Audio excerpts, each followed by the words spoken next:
We're learning new details on a shooting in Westchester Square that left 4 teens hurt. News 12's Karina Gary spoke with neighbors along St. Peter's and Chapman Avenues who heard the shots fired. She joins us now from the Digital Center. Pop, pop. Then it was pop, pop, pop. Candy says she was home watching TV when she heard multiple people arguing around 4 this afternoon. So I heard the arguing, and then I heard 2 shots. At first, she thought it was fireworks, but quickly realized it was much more serious. And usually they do firecrackers, so, but then the 3 that followed. According to police, 4 teens were taken to the hospital with gunshot wounds. A 13-year-old, 2 14-year-olds, and a 15-year-old. Candy says she watched as neighbors helped a 14-year-old girl who had a gunshot wound to her leg. He took off his shirt. He went to stop the bleeding. I called 911. They said it was gushing, so they took their shirt off and shoved it up and tried to give it a little tourniquet. Camera footage captures the moment 2 people are seen running from the area right after the shooting happened. Candy says she doesn't believe those responsible are from her area. This neighborhood is not that type of neighborhood, so whatever happened here wasn't from the people around here. Police say no arrests have been made and the investigation is ongoing. At the Digital Center, Karina Gary, News 12 The Bronx.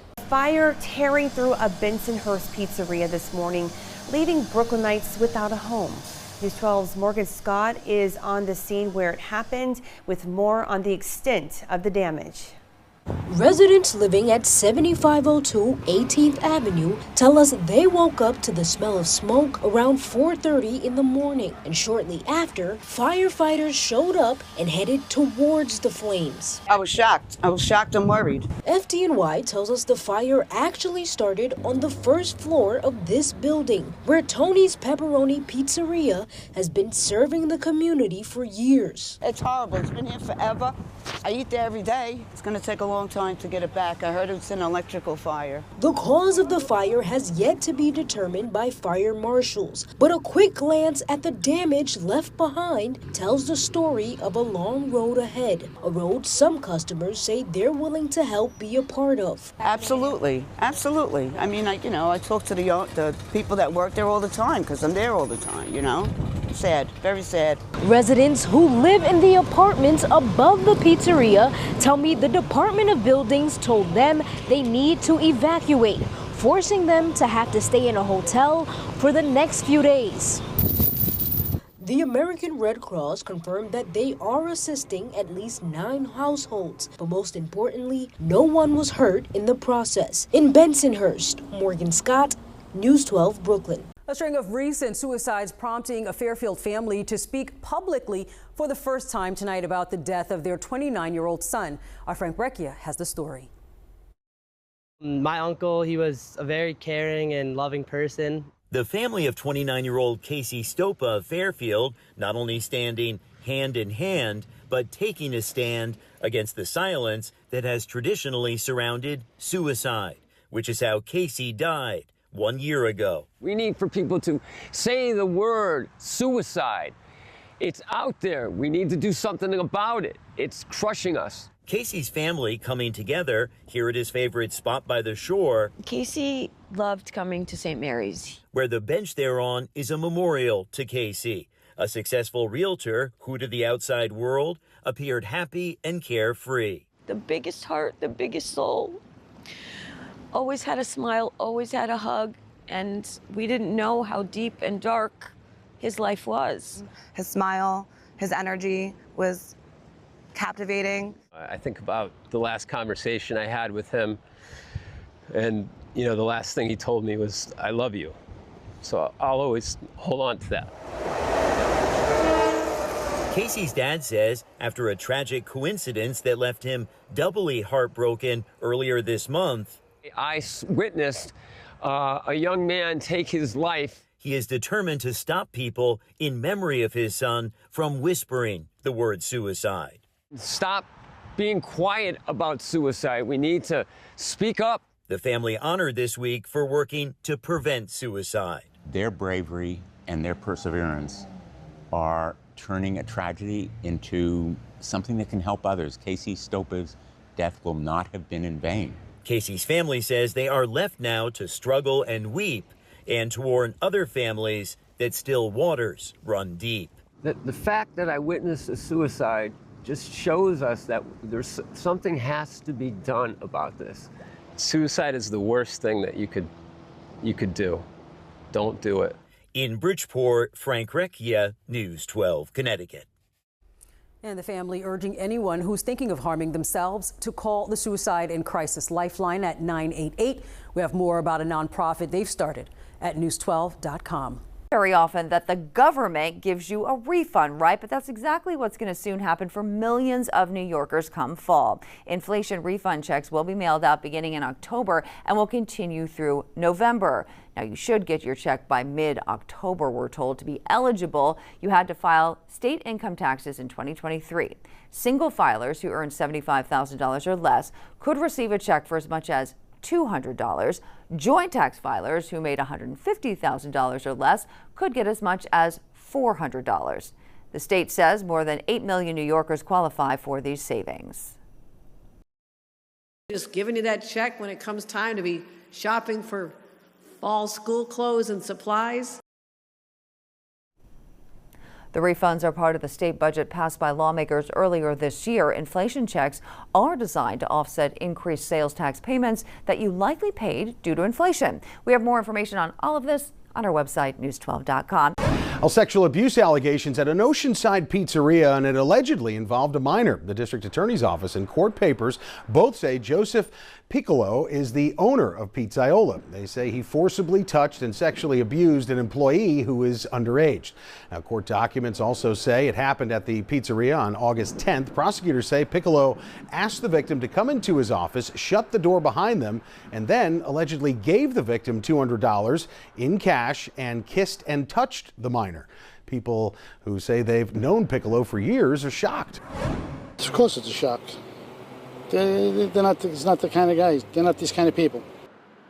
We've reached out to Piccolo's attorney, but haven't heard back. However, an attorney for Pizzaiola tells News 12 Piccolo is not the owner of the pizzeria and says he was just an employee who has since been fired over the alleged conduct.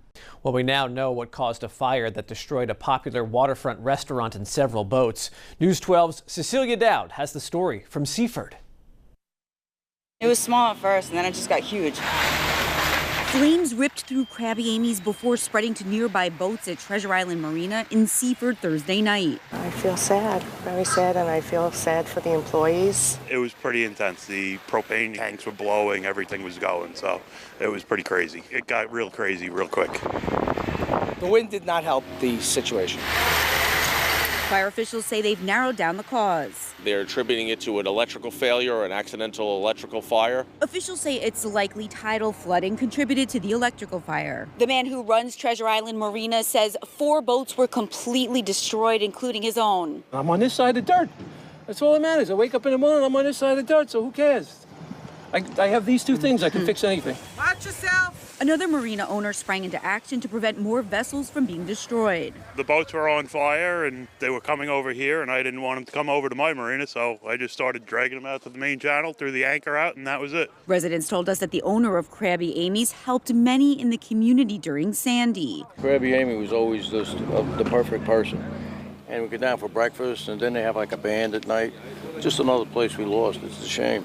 Terrible. It was very sad. It really was. This was one of the draws that drew me into Seaford. Reporting from Seaford and Nassau County, Cecilia Dowd, News 12.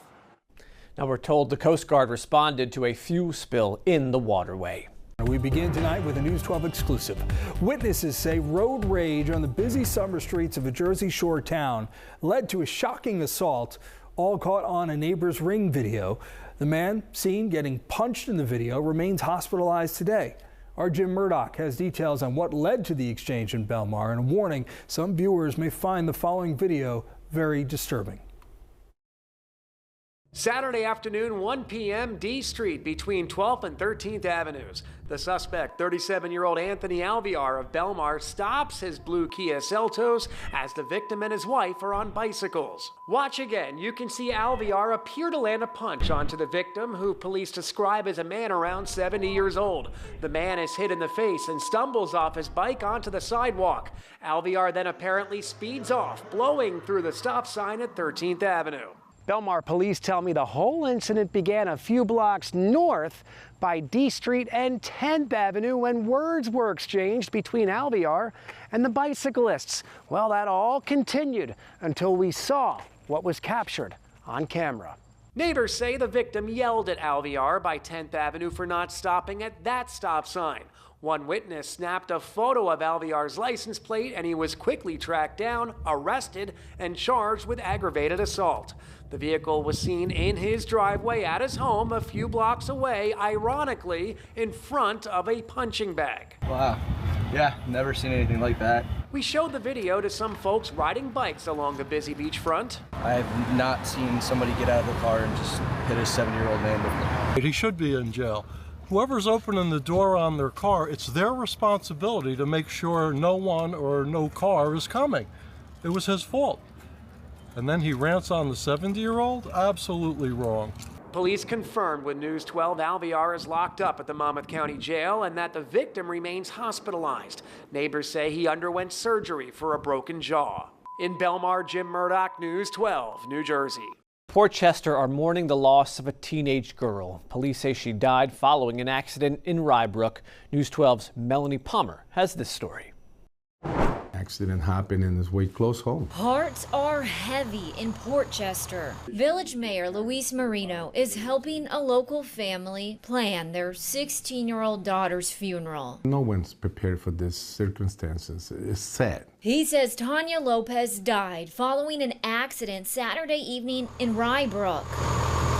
It happened on Westchester Avenue. Police say one SUV was involved. When officers got to the scene, it was overturned and on fire. There was like no intersections to go up and down. It's shocking because I thought I didn't know what was going on. Police say there were about 10 people in the SUV, including Lopez, her parents, and siblings. They were on their way home from a trip to the beach. You don't want to see this kind of sadness. That sadness also trickling into the halls of Portchester High School. That's where Lopez was a student. Some of the things you'll learn about Tanya as you talk about her and remember her are really just that she was a very hardworking student, very dedicated to her academics, and loved her family. Police say Lopez's siblings are still healing from their injuries. When things happen like this tragedy, the community gets up and we help them. Mayor Marino tells us village residents are leaning on each other to get through this difficult time. A GoFundMe was created to help Lopez's family, and as the funeral arrangements are finalized, they're going to have a service one night and they're going to send the body to Guatemala. Police are investigating what caused this devastating crash. In Rybrook of Westchester County, Melanie Palmer, News 12.